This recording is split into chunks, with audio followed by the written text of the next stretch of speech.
ప్రియమైన దేవుని సంగమా, ఈ దినము మనము విశ్వాసమును గురించి ధ్యానము చేయబోతూ ఉన్నాం.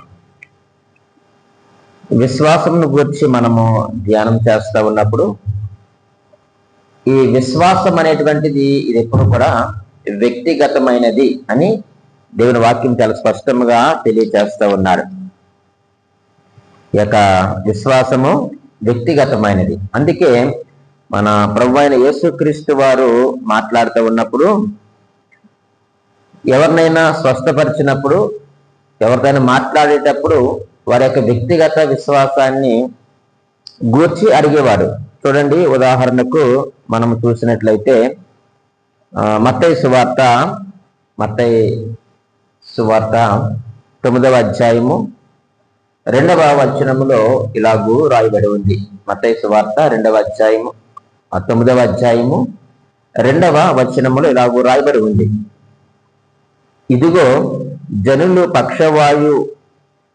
పక్షవాయువుతో మంచము పట్టిన ఒకని ఆయన యొద్దకు తీసుకుని వచ్చిరి. యేసు వారి విశ్వాసమును చూచి అనే మాట మనం చూస్తున్నాం. అంటే విశ్వాసము అనేటువంటిది అది వ్యక్తిగతము అని యేసుక్రీస్తు వారు చాలా స్పష్టంగా మనకి ఇక్కడ తెలియజేస్తా ఉన్నారు. ఈరోజు మరి మన యొక్క విశ్వాసం ఎలాగున్నదో మనము కూడా పరిశీలన చేసుకోవలసిన అవసరత మనకు కనిపిస్తూ ఉంటుంది. ప్రియమైన వారులారా, అలాగనే ఇంకా మనం అనేక సందర్భాల్లో పరిశుద్ధ గ్రంథములో మనం చూస్తూ ఉన్నప్పుడు యేసుక్రీస్తు వారు మరొక రక్తస్రావము గల స్త్రీతో కూడా ఒక మంచి మాట మాట్లాడుతాడు. చూడండి, లూకా సువార్త 8వ అధ్యాయము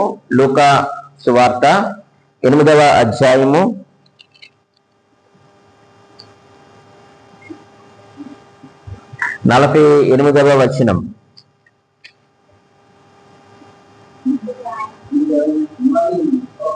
అందుకు ఆయన, కుమారి, నీ విశ్వాసము నిన్ను స్వస్థపరిచెను అన్నాడు. అంటే విశ్వాసం ఎప్పుడు కూడా అది వ్యక్తిగతమైనది అన్న విషయాన్ని మనం ఎప్పుడు కూడా మర్చిపోకూడదు. యేసుక్రీస్తు వారు ప్రజలతో మాట్లాడినప్పుడు వారి యొక్క వ్యక్తిగత విశ్వాసాన్ని చూసేవాడు.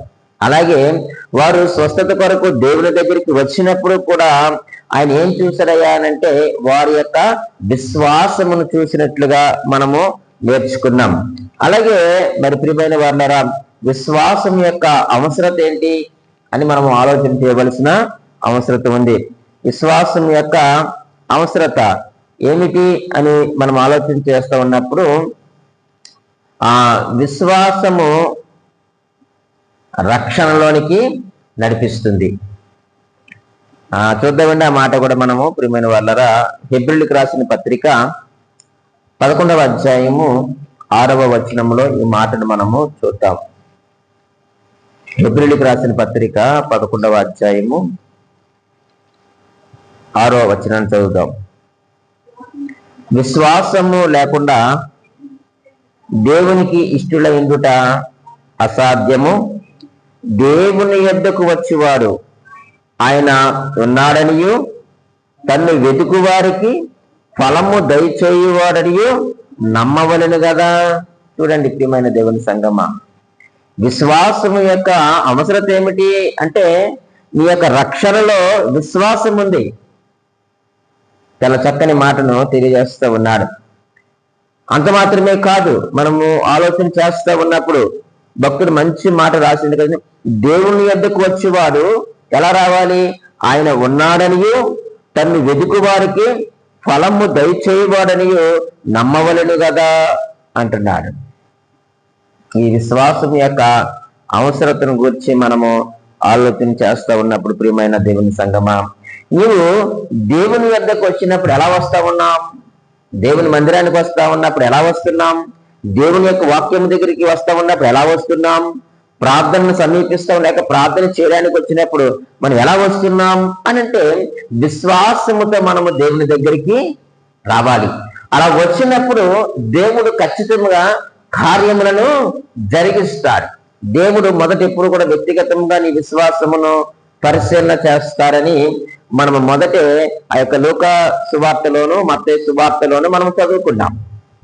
అలాగే ప్రియమైన వాళ్ళరా, మరి విశ్వాసం యొక్క అవసరత ఏమిటి అని అంటే, ప్రియా దేవుని సంగమా, ఆ యొక్క విశ్వాసం యొక్క అవసరత ఏమిటంటే, ఆయన ఉన్నాడని ఆయన ఉన్నాడని ఆయన ఎందుకు నడిపిస్తుంది నీలో ఉన్నటువంటి విశ్వాసము. నువ్వు ఆయన్ని వెతికితే నీకు దొరుకుతాడు అని నీ విశ్వాసం నిన్ను బలపరుస్తూ ఆయన యొద్దకు నడిపిస్తుంది అని చాలా స్పష్టంగా దేవుని యొక్క వాక్యం ద్వారా తెలియజేస్తూ ఉన్నాడు. విశ్వాసము యొక్క అవసరతను మనం ఎప్పుడూ కూడా గుర్తించాలి.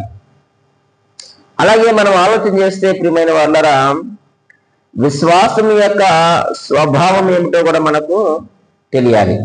విశ్వాసం యొక్క స్వభావం ఏమిటి అనంటే, ఆయనను గూర్చి అనగా దేవుని గూర్చి రాయబడినది, బైబిల్లో రాయబడినది అది కేవలము సత్యము అని నీవు నమ్మాలి.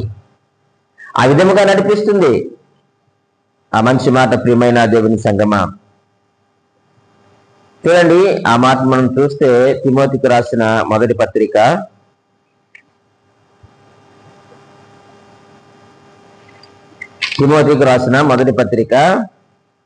మొదటి అధ్యాయము 15వ వచనాన్ని మనం చదువుకుందామండి. పాపులను రక్షించుటకు యేసుక్రీస్తు లోకములకు వచ్చినను వాక్యము నమ్మదగినదియు పూర్ణాంగీకారమునకు యోగ్యమైనదియునై ఉన్నది, అట్టి వారిలో నేను ప్రధానుడును అంటున్నాడు. అంటే యేసుక్రీస్తు చారిత్రక వ్యక్తి.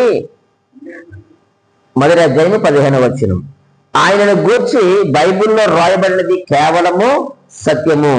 ఏమని రాయబడింది ఆయన గూర్చి బైబిల్లో అనంటే, పాపులను రక్షించుటకు యేసుక్రీస్తు ఏం చేశారట, ఈ లోకమునకు వచ్చినటువంటి వాక్యము నమ్మదగినది. విశ్వాసం యొక్క స్వభావం ఏమిటయ్యానంటే, బైబిల్లో దేవుని గురించి రాయబడిన దాని కేవలము సత్యమని నువ్వు నమ్మడానికి ఆధారం. అంత మాత్రమే కాదు, ఈ బైబిల్ దేవుని వాక్యమని నువ్వు నమ్మాలి. ఇదే విశ్వాసం యొక్క స్వభావము. ఈ బైబిల్ దేవుని వాక్యమని నువ్వు నమ్మాలి. దశలోనికి రాసిన మొదటి పత్రికలో కూడా మాట రాయబడి ఉంటుంది. చూడండి, దశలోనికి రాసిన మొదటి పత్రిక మొదటి అధ్యాయము, దశలోనికిలకు రాసిన మొదటి పత్రిక మొదటి అధ్యాయము 6వ వచనములో ఈ మాటను రాస్తూ ఉన్నాడండి. పరిశుద్ధాత్మ వలన కలుగు ఆనందముతో గొప్ప ఉపద్రవమందు మీరు వాక్యము అంగీకరించి మమ్మును ప్రభువును పోలి నడుచుకున్న వారైతిరి అంటున్నాడు. అంటే విశ్వాసం యొక్క స్వభావం ఏమిటంటే, ఈ బైబిల్ దేవుని యొక్క వాక్యమని మనం నమ్మాలి. ఇది విశ్వాసం యొక్క స్వభావము.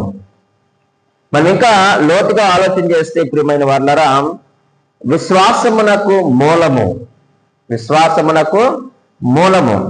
ఇది రెండు విధాలుగా మనకు కలుగుతుంది.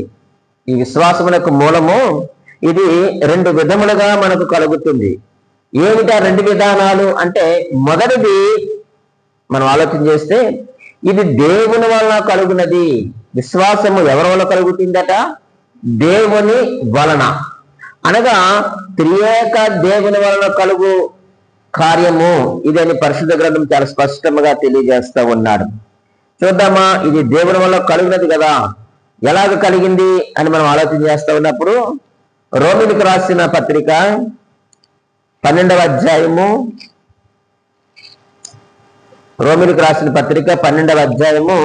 3వ వచనంలో ఈ మాట రాయబడి ఉంది. చూడండి, తన్ను తాను ఎంచుకొనదగిన దానికంటే ఎక్కువగా ఎంచుకొనక దేవుడు ఒక్కొక్కరికి విభజించి ఇచ్చిన విశ్వాస పరిమాణ ప్రకారము అన్నాడు. ఈ విశ్వాసం ఎవరిచ్చారట? దేవుడిచ్చాడు. అదే మాటగా పౌలు గారు రాస్తూ ఉన్నారు. దేవుడు ఒక్కొక్కరికి విభజించి ఇచ్చిన విశ్వాస పరిమాణము ప్రకారముగా. అంటే త్రిత్వమైనటువంటి దేవుని గురించి మనం ఆలోచన చేస్తా ఉన్నప్పుడు, తండ్రి అయిన దేవుని వలన కలిగినటువంటిదే విశ్వాసము. అంటే దేవుని యొక్క ప్రమేయం ఉన్నది, తండ్రి అయిన దేవుని వలన ఏం చేసేదైనా దేవుడు ఒక్కొక్కరికి విభజించి ఇచ్చిన విశ్వాస పరిమాణము ప్రకారముగా అంటే ఈరోజు నాలో నీలంటే ఈ విశ్వాసమునకు మూలం ఎవరయ్యా అనంటే ఇది ఎవరి వల్ల కలిగిందంటే మన తండ్రి అయిన దేవుని వలన కలిగినటువంటి విశ్వాసము. రెండవదిగా మనం ఆలోచన చేస్తే మనం తండ్రిని గూర్చి విన్నాము, రెండవదిగా కుమారుని గూర్చి కూడా విందాం. హెబ్రీయులకు రాసిన పత్రిక 12వ అధ్యాయము 2వ వచనములో ఈ మాటను మనము చదువుతూ ఉంటాం ఎప్పుడూ కూడా.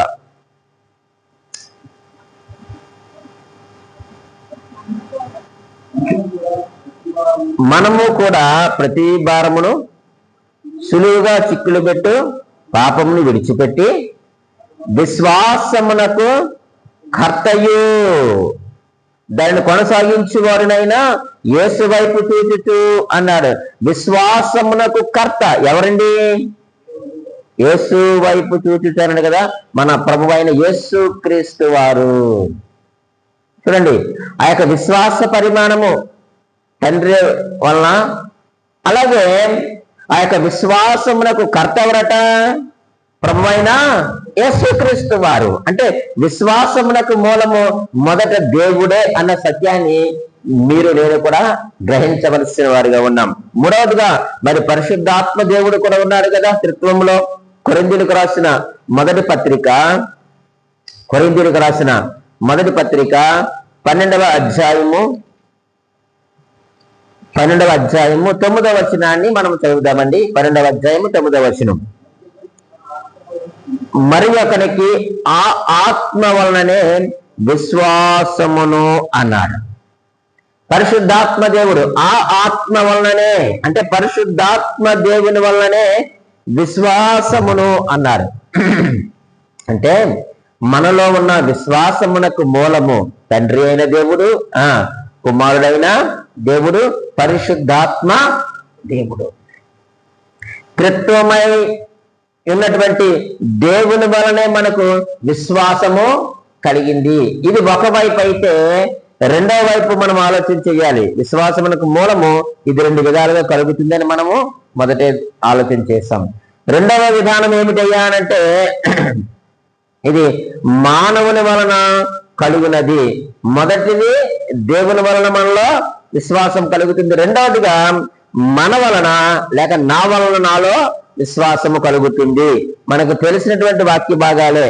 రోమీయులకు రాసిన పత్రిక 10వ అధ్యాయము 17వ వచనములో ఏముంటుందయ్యా అనంటే వినుట వలన విశ్వాసము కలుగును. యేసుక్రీస్తుని గురించి వినుట వలన మనకి ఏమి కలుగుతుందట?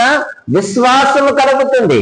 రోమీయులకు రాసిన పత్రిక 10వ అధ్యాయం 17వ వచనముల మాట మనం చదువుతాం. అంటే తండ్రి అయిన దేవుడు, కుమారుడైన దేవుడు, పరిశుద్ధాత్మ దేవుడు వీరి వలన మనకు విశ్వాసమునకు వారు కారణమైతే మరి మన వైపు నుంచి కూడా మనమే కారణము.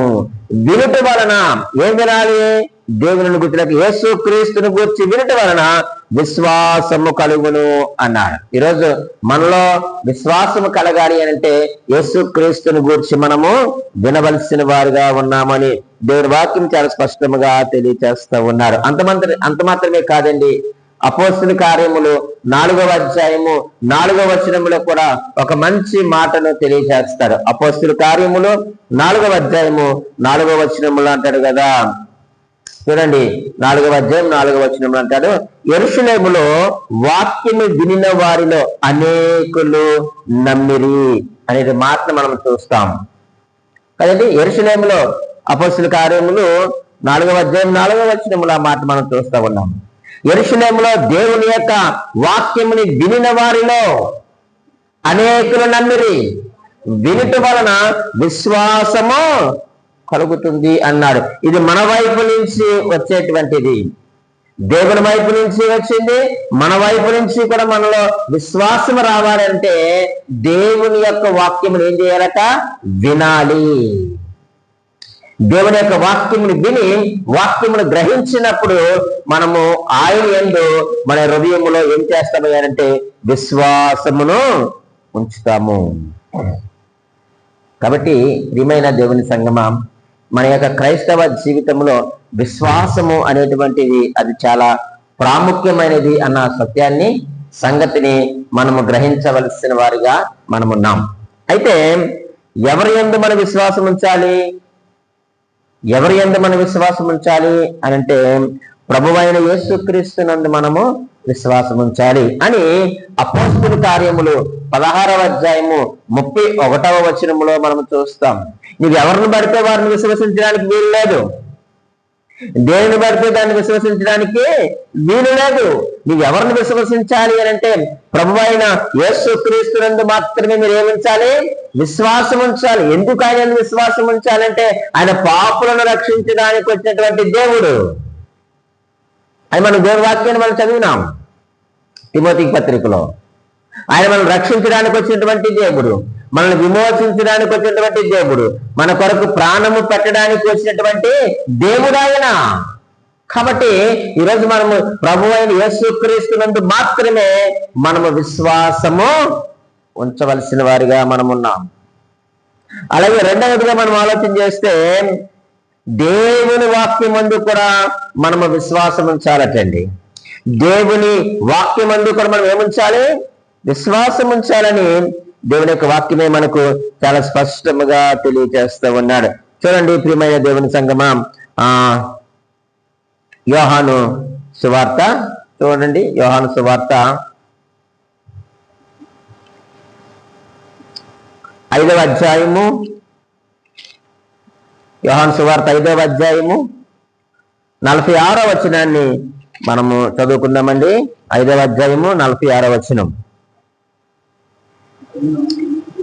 అతడు నన్ను గూర్చి రాసును గనుక మీరు మోసేను నమ్మునట్టయినా నన్నును నమ్ముదురు. మీరు అతని లేఖనములను నమ్మిన యెడల నా మాటలు ఎలాగూ నమ్ముదురనెను అనే మాట మనం చూస్తూ ఉన్నాం. కాబట్టి ప్రియమైన దేవుని సంగమా, దేవుని వాక్యమందు మనం ఏముంచాలట? విశ్వాసం ఉంచాలి. ఈ వాక్యం వల్ల ఏం చేస్తుంది? బ్రతికిస్తుంది. ఈ వాక్యం వలన నిత్య జీవానికి నడిపిస్తుంది.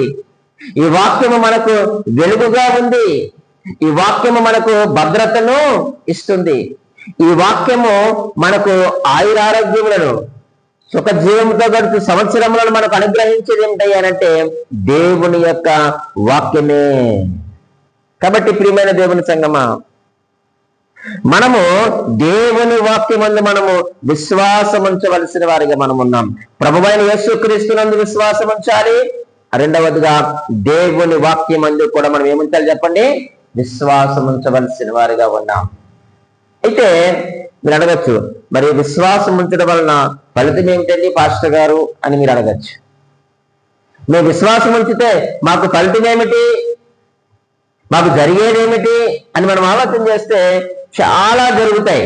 దేవుని మనం విశ్వాసం ఉంచితే ఎన్నో ప్రయోజనాలు పరిశుద్ధ గ్రంథములో మనకు దేవుని యొక్క వాక్యములో పొందుపరిచాడు. వాటిని గురించి మనము ఆలోచన చేస్తే విశ్వాసం వలన కలిగేటువంటి ఫలితాలలో మొట్టమొదటిగా మనం ఆలోచన చేస్తే అపోస్తలుడైన పౌలు ఎఫెసీయులకు రాసిన పత్రిక 2వ అధ్యాయము 8వ వచనం ప్రకారముగా ఏమన్నాడంటే, ఎఫెసీయులకు రాసిన పత్రిక 2వ అధ్యాయము 8వ వచనం ప్రకారం ఏమన్నాడంటే, మీరు విశ్వాసము ద్వారా కృపచేతనే రక్షించబడ్డారు అంటున్నాడు.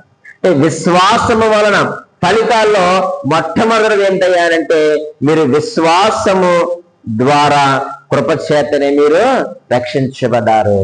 ఇది నువ్వు దేవుని యందు విశ్వాసం ఉంచితే మనము రక్షించబడతాం. దేవుని యందు విశ్వాసం ఉంచితే మనము తప్పించబడతాం.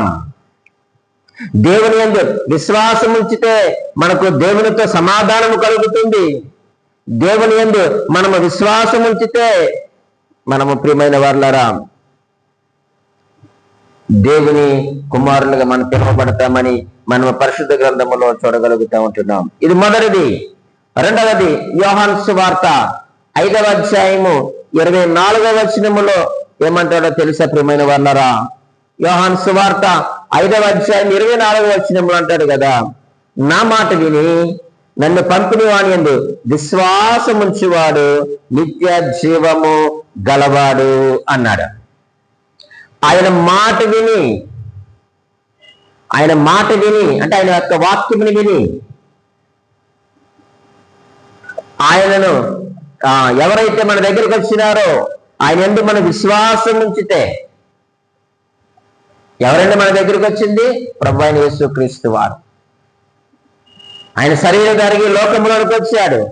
ఆయన యందు మనము విశ్వాసం ఉంచితే మనము నిత్య జీవము గలవారము అంటున్నాడు. మనం నిత్య జీవములోనికి వెళ్ళాలి అని అంటే మనము తీర్పులోనికి రాక మరణములో నుండి జీవములోనికి దాటి ఉన్నవారము అంటున్నాడు. నిత్య జీవములోనికి ప్రవేశించడం అంటే మనము తీర్పులోనికి రాక మరణములో నుండి నిత్య జీవములోనికి మనం ప్రవేశించిన వారమని నిశ్చయముగా ఆయన సెలవిస్తా ఉన్నాడు. ఆయన మాటలు విని ఆయన యందు మనం ఏం చేయాలట? విశ్వాసం ఉంచాలి. అప్పుడు మనము నిత్య జీవము గలవారము. విశ్వాసం ఉంచితే రక్షణ, విశ్వాసం ఉంచితే మనకు నిత్య జీవము అని దేవుని యొక్క వాక్యంలో తెలియజేస్తా ఉన్నాడు. మరొక ఫలితం ఏమిటి అనంటే, అదే యోహాను సువార్త 1వ అధ్యాయము 12వ వచనములో ఏమంటారు అనంటే, యోహాను సువార్త 1వ అధ్యాయము 12వ వచనములో ఏమంటున్నాడు చూడండి. ఆయన తన్ను ఎందరు అంగీకరించిరో వారందరికీ, అనగా తన నామమందు విశ్వాసముంచిన వారికి దేవుని పిల్లలగుటకు ఆయన అధికారము అనుగ్రహించెను అన్నాడు. ఆయన యందు, ఆయన నామమందు విశ్వాసం ఉంచిన వారికి, చూడండి ప్రియమైన దేవుని సంగమా, ఆయన నామమందు ఆయనను అంగీకరించి ఆయన నామమందు విశ్వాసం ఉంచిన వారందరికీ కూడా దేవుని పిల్లలగుటకు ఆయన ఏమిచ్చినాడట? అధికారం ఇచ్చినాడు. మనం ఆయన పిల్లలమంటే ఆయనకి ఏ అధికారం అయితే కలిగి ఉందో మనము కూడా అదే అధికారము కలిగిన వారుగా ఉంటామని దేవుని వాక్యం తెలియజేస్తా ఉంది. ఈరోజు మనము దేవుని పిల్లలు అవ్వాలి అని అంటే మనము ఆయన నామమందు మనం ఏముంచాలట? విశ్వాసం ఉంచాలి. విశ్వాసము అనేటువంటిది అత్యంత ప్రాముఖ్యమైనది అన్న సత్యాన్ని మనము మర్చిపోకూడదు ప్రియమైన దేవుని సంగమా. అంత మాత్రమే కాదండి, ఇంకా విశ్వాసం ఉంచడం వల్ల ఇంకా మనకు కలిగిన ప్రయోజనాలు ఏమిటయ్యా అనంటే, చూడండి రోమీయులకు రాసిన పత్రిక 5వ అధ్యాయము 1వ వచనములో ఏమంటాడయ్యా అనంటే, 5వ అధ్యాయము 1వ వచనము రోమీయులకు రాసిన పత్రికలో, మీ విశ్వాసము వలన కాబట్టి విశ్వాస మూలమున మనము నీతిమంతులుగా తీర్చబడ్డామట. నీవు విశ్వాసం ఉంచటం వలన కలిగేటువంటి మరొక ప్రయోజనం ఏమిటయ్యానంటే మనము నీతిమంతులుగా తీర్చబడ్డాం. నీవు ఏదో దాన ధర్మాలు చేయటం వలన మనము నీతిమంతులుగా తీర్చబడలేదు, లేకపోతే మన యొక్క క్రియలను బట్టి మనం నీతిమంతులుగా తీర్చబడలేదు, మనకున్నటువంటి హోదాను బట్టి మనము నీతిమంతులుగా తీర్చబడలేదు, లేక మనకున్న పేరు ప్రఖ్యాతులను బట్టి మనము నీతిమంతులుగా తీర్చబడలేదు. మరి ఎలా నీతిమంతులుగా తీర్చబడ్డాం అని అంటే, ప్రియ దేవుని సంగమా, ఆయన యందు లేక ఆయన మూలముగా మనం విశ్వాసం ఉంచుట వలన నీతిమంతులుగా మనము తీర్చబడ్డాము అంటున్నాడు.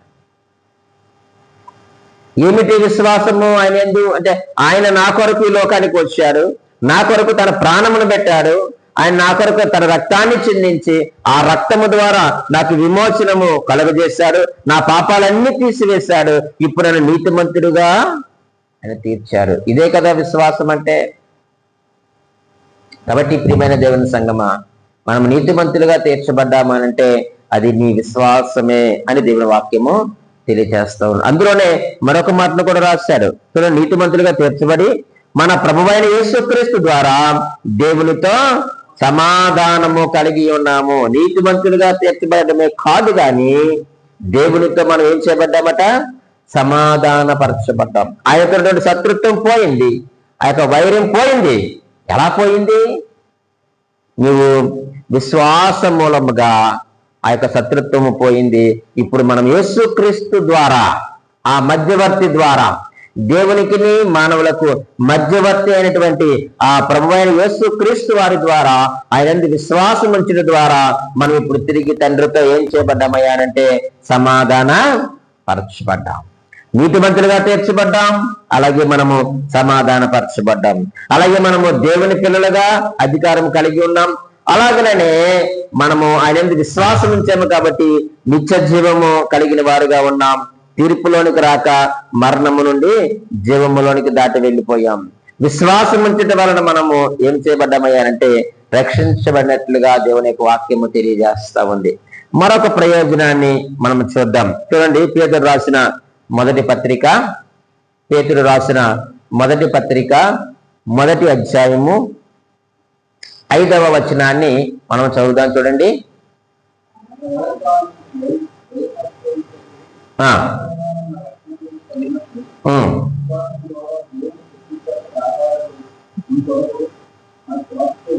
చాలండి. మీరు విశ్వాసము ద్వారా దేవుని శక్తి చేత కాపాడబడుదురు అనే మాట మనం చూస్తూ ఉన్నాం. నీవు దేవుని యందు విశ్వాసం ఉంచితే దేవుని శక్తి చేత ఏం చేయబడతావు? నువ్వు కాపాడబడతావు. నీకు భద్రతను దేవుని దగ్గర నుంచి తీసుకుని వచ్చేది ఏంటంటే నీ విశ్వాసమే. ఆయన రక్షకుడని, ఆయన నన్ను కాపాడుతాడని, ఆయన నాకు భద్రతనిస్తాడని, ఆయన నాకు సహాయం చేస్తాడని నీవు విశ్వాసం ఉంచితే దేవుని యొక్క శక్తి చేత మనం ఏం చేయబడతామట? కాపాడబడతాం. విశ్వాసం చేతనే మనము కాపాడబడతాం. ఆనాడు దేవుని ప్రజలైనటువంటి ఇశ్రాయేలు అందరూ కూడా ఎర్ర సముద్రమును దాటడానికి గల కారణం ఏమిటంటే విశ్వాసముతో వారు పనిచేసినారు. అనేక స్థలాల వారు అరణ్యంలో ప్రయాణం చేస్తూ ఉన్నప్పుడు, చుట్టూ శత్రువులు ఉన్నప్పుడు కూడా వారు విశ్వాసముతోనే వారు ప్రయాణం చేసినట్లుగా మనం చూస్తూ ఉన్నాం. కాబట్టి దేవుని శక్తి చేత దేవుడు వారిని కాపాడినట్లుగా దేవుని యొక్క వాక్యం మనకు తెలియచేస్తా ఉంది. ఈరోజు మనకు దేవుని దగ్గర నుంచి భద్రత కావాలి, రావాలి అని అంటే ఖచ్చితంగా మనము విశ్వాసం ఉంచాలి. విశ్వాసము ద్వారా చాలా స్పష్టంగా మాట రాసినాడు అక్కడ. దేవుని శక్తి చేత మనము కాపాడబడతా ఉన్నాం. అది నువ్వు గ్రహించావా? ఈరోజు మనం కాపాడబడుతున్నామంటే దేవుని యొక్క కృప, అలాగే మన యొక్క విశ్వాసం. మరొక ఫలితాన్ని మనం చూద్దాం. చూడండి, హెబ్రీయులకు రాసిన పత్రిక 4వ అధ్యాయము 3వ వచనాన్ని మనం చదువుకుందాం.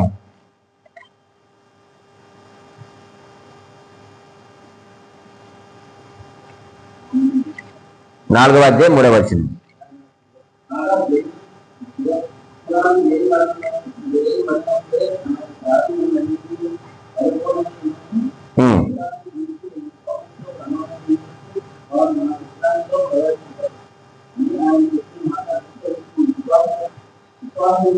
విశ్వాసులమైన మనము ఆ విశ్రాంతిలో ప్రవేశించుచున్నాము అన్నాడు. ఈ విశ్వాసము ఏమి చేస్తున్నాయా అనంటే, విశ్వాసులమైన మనము ఆ విశ్రాంతిలోనికి ప్రవేశించుచున్నాము. దేవుడు మనకు అనుగ్రహించేటువంటి ఆ యొక్క విశ్రాంతిలోనికి మనము ప్రవేశించాలి అంటే మనలో ఏముండాలి చెప్పండి? విశ్వాసం ఉండాలి. విశ్వాసం లేకుండా మనం ఆ యొక్క విశ్రాంతిలోనికి మనము ప్రవేశించలేము. ప్రియమైన దేవుని సంగమా, ఈరోజు ఆ యొక్క విశ్రాంతిలోనికి మనం ప్రవేశించాలి అంటే మనము విశ్వాసులమై ఉండాలి. ప్రభువైన యేసుక్రీస్తునందు మనము విశ్వాసం ఉంచాలి. చివరిగా మనము ఆలోచన చేస్తే విశ్వాసం వలన కలుగు ఫలితాల్లో చివరిది ఏమిటయ్యానంటే, చూడండి, అదే హెబ్రీయులకు రాసిన పత్రిక 11వ అధ్యాయము మనం చూస్తే మనం చదవద్దు కానీ 33వ వచనము నుండి 38వ వచనము వరకు మనం చూసినట్లయితే ప్రియమైన దేవుని సంగమా, ఆ వచనములన్నీ మనకి ఏమి నేర్పిస్తున్నాయనంటే విశ్వాసము ద్వారానే గొప్ప కార్యములు చేయగలము. వారందరూ కూడా విశ్వాసము ద్వారానే కదండి. 33వ వచనంలో మొదట రాయబడి ఉంది, వారు విశ్వాసము ద్వారా ఏం చేశారట? రాజ్యాలు ఎలా జయించారు? వాళ్ళు విశ్వాసము ద్వారా వారి రాజ్యాలు జయించారట. ఇంకా విశ్వాసం ద్వారా నీతి కార్యములను జరిగించిరి. ఇంకా విశ్వాసం ద్వారా వాగ్దానములను పొందిరి, ఇంకా విశ్వాసం ద్వారా సింహాల నోళ్లను మూసిరి, ఇంకా వారి విశ్వాసము ద్వారా అగ్ని బలమును చల్లార్చిరి, విశ్వాసము ద్వారా ఖడ్గదారును తప్పించుకొనిరి, విశ్వాసం ద్వారా బలహీనులుగా ఉండి బలపరచబడ్డారు, విశ్వాసము ద్వారా యుద్ధములో పరాక్రమశాలి. ఎంత చక్కని మాట! ఇవన్నీ కూడా ఎలా జరిగాయి? విశ్వాసం ద్వారా. విశ్వాసం ద్వారా ఈరోజు ప్రియమైన దేవుని సంగమా, మనం గొప్ప కార్యములు చేయాలి అని అంటే విశ్వాసం ఉండాలి. విశ్వాసము లేకపోతే మనం ఏ కార్యములను కూడా చేయలేము. చూడండి, ఇంకా 35వ వచనంలో కూడా మంచి మాట రాయబడి ఉంటుంది. స్త్రీలు మృతులైన తమ వారిని పునరుద్ధానం వల్ల మరలా పొందితిరి. ఇది ఎలా జరిగిందంటే విశ్వాసము ద్వారా. విశ్వాసము ద్వారానే వారు గొప్ప కార్యములు చేయగలిగారు. 36వ వచనంలో కూడా చూడండి ప్రియమైన వాళ్ళరా, తిరస్కారములను, కొరడా దెబ్బలను, మరి బంధకములను, ఖైదును అనుభవించి ఎలా అనుభవించారు? వీళ్ళు విశ్వాసం ద్వారానే. కొరడాలతో కొట్టబడ్డారు, రాళ్లతో కొట్టబడ్డారు, ఖైదీలోకి వెళ్ళారు, బంధించబడ్డారు. వీళ్ళందరూ అనుభవించారు. దేని ద్వారా అనుభవించారు? దేని ద్వారా అనుభవించగలిగినారు అంటే విశ్వాసము ద్వారానే. 30 ఏళ్ళు అంటున్నాడు, రాళ్లతో కొట్టబడ్డారు, రంపములతో కోయబడిరి, శోధింపబడిరి, ఖడ్గముతో చంపబడిరి, గొర్రె చర్మములను మేక చర్మలు వేసుకొని దరిద్రులైండి శ్రమపడి హింస పొందుచు అడవుల్లోను, కొండల మీదను, గుహల్లోను, సొరంగంలోను తిరుగులాడుచు సంచరించిరి. అట్టి వారికి ఈ లోకము యోగ్యమైనది కాదు. ఇక్కడ ఇలా ఉండడానికి విశ్వాసమే వారికి ఆధారం, విశ్వాసమే వారికి పునాది, విశ్వాసమే వారికి కారణం. కాబట్టి విశ్వాసం లేకుండా దేవునికి ఇష్టడై ఉండటం అసాధ్యము. విశ్వాసము లేకుండా గొప్ప కార్యాలు చేస్తాము అనుకోవడం అది అసాధ్యము, అసంభవం. విశ్వాసం లేకుండా విశ్రాంతిలోనికి ప్రవేశించలేము. విశ్వాసం లేకుండా దేవుని యొక్క భద్రతను మనము పొందుకోలేము. విశ్వాసం లేకుండా నీతిమంతులుగా తీర్చబడలేము. విశ్వాసం లేకుండా దేవునితో సమాధాన పరచబడలేము. విశ్వాసం లేకుండా దేవుని పిల్లలుగా మనకు పిలువబడలేము. విశ్వాసం లేకుండా నిత్య జీవం మనకు లేదు. విశ్వాసం లేకుండా మనకు ఏమి లేదు చెప్పండి? రక్షణ లేదు. ఈరోజు మన క్రైస్తవులుగా మనం చెప్పుకుంటూ ఏదో ముందుకు మనకు కొనసాగిపోతే వెళ్ళిపోతున్నామా? క్రైస్తవ జీవితానికి విశ్వాసమే పునాది. ఆ విశ్వాసమే తర్వాత ఏదైనా నువ్వు ఎన్నన్నా చెప్పు, అవన్నీ కూడా దేని తర్వాత? విశ్వాసం తర్వాతే. నువ్వు రక్షణ అంటావా? విశ్వాసం తర్వాతే. దేవునితో సమాధానం అంటావా? విశ్వాసం తర్వాతే. నిత్య జీవితం అంటావా? విశ్వాసం తర్వాతే. విశ్రాంతి అంటావా? విశ్వాసం తర్వాతే. లేదా గొప్ప కార్యాలు అంటావా? వీటన్నిటికీ మూలము విశ్వాసము. 3 అక్షరాలు. కానీ ఇవెంతో విలువైన ఘనమైనటువంటి మాటలు. ప్రియమైన దేవుని సంగమా, చివరిగా ఒక మాట మనం చదువుకొని ముగించుకుందాం. హెబ్రీయులకు రాసిన పత్రిక 4వ అధ్యాయము 2వ వచనాన్ని చదువుదామండి. హెబ్రీయులకు రాసిన పత్రిక 4వ అధ్యాయము 2వ వచనం. వారికి ప్రకటింపబడినట్లు మనకును సువార్త ప్రకటింపబడెను, గాని వారు వినిన వారితో విశ్వాసము గలవారై కలిసి ఉండలేదు గనుక విన్న వాక్యము వారికి నిష్ప్రయోజనమైనదాయేను అనే మాట మనం చూస్తున్నాం. ప్రభునందు ప్రియమైన దేవుని సంగమా, వారికి ప్రకటింపబడినట్లుగానే ఏమైందట? మనకును సువార్త ప్రకటింపబడింది, కానీ వారు ఏం చేశారట? వినిన వారితో విశ్వాసం గలవారై కలిసి ఉండలేదు. కాబట్టి ఆ యొక్క విన్న వాక్యము వారిలో ఏమైపోయిందట? నిష్ప్రయోజనమైపోయింది. ప్రియమైన దేవుని సంగమా, దేవుని బిడ్డలారా, ఈరోజు వినిన వాక్యము మనలో అది ప్రయోజనకరమైనదిగా ఉందా లేక నిష్ప్రయోజనమైనదిగా ఉందా? వాక్యం వింటున్నాం, చక్కని దేవుని యొక్క వాక్యం ప్రకటింపబడుతుంది, అందించబడుతుంది. అయితే ఆ యొక్క వాక్యముని విని మనం విడిచిపెట్టేస్తున్నామా లేక ఆ యొక్క వాక్యమును మన హృదయంలో భద్రపరుచుకుంటున్నామా? ఒకవేళ విని విడిచిపెట్టేస్తే ఆ యొక్క వాక్యము అది నిష్ప్రయోజనం అయిపోతుందట. ఇలా కార్యరూపం దాల్చాలి అని అంటే ఖచ్చితంగా ఆ వాక్యం అందుని ఏమి ఉంచాలంటే విశ్వాసము ఉంచాలి. వారు వాక్యం మందు విశ్వాసం ఉంచారు. యెరూషలేములో సువార్తను ప్రకటించారు. వాక్యం ప్రకటించినప్పుడు అనేకులు నమ్మిరి అని మనం అపోస్తలుల 4:4లో చూసాం. వినుట వలన విశ్వాసం కలుగుతుంది. క్రీస్తుని గురించిన మాటలు వినిపించబడతా ఉన్నప్పుడు వినండి, వాటిని హృదయానికి మీరు అప్లై చేసుకోండి. అప్పుడు విశ్వాసము కలుగుతుందని చాలా స్పష్టంగా దేవుని యొక్క వాక్యం తెలియజేస్తా ఉంది. ప్రియమైన దేవుని సంగమం, ఒక మాట నేను మీకు జ్ఞాపకం చేస్తున్నాను. నీవు నిత్య జీవములోనికి వెళ్ళాలన్నా, నిత్య నరకానికి వెళ్ళాలన్నా అది నీ విశ్వాసం మీదే ఆధారపడి ఉంది. అంతే. నీవు పరలోక రాజ్యంలోనికి వెళ్ళాలన్నా, నిత్య నరకానికి వెళ్ళాలన్నా దేని మీద ఆధారపడని చెప్పండి? విశ్వాసం మీదనే ఆధారపడి ఉన్నది. ఆలోచన చేయండి ప్రియమైన దేవుని సంగమా. ఆయన యందు మనము విశ్వాసం ఉంచితే మనం నిత్య జీవంలోనికి వెళ్తాం. ఆయన యందు విశ్వాసం ఉంచకపోతే నిత్య నరకానికి వెళ్తాం. రెండే మార్గాలు. ఏ మార్గంలో వెళ్ళాలో నీవే నిర్ణయించుకో. ఆ యొక్క అవకాశం, చాయిస్ దేవునికి ఇచ్చాడు. విశ్వాసం ఉంచావా నిత్య జీవము, విశ్వాసం ఉంచలేదా నిత్య నరకము. ఎక్కడికి వెళ్తావు, ఎలా వెళ్తావు నీవే నిర్ణయించుకో.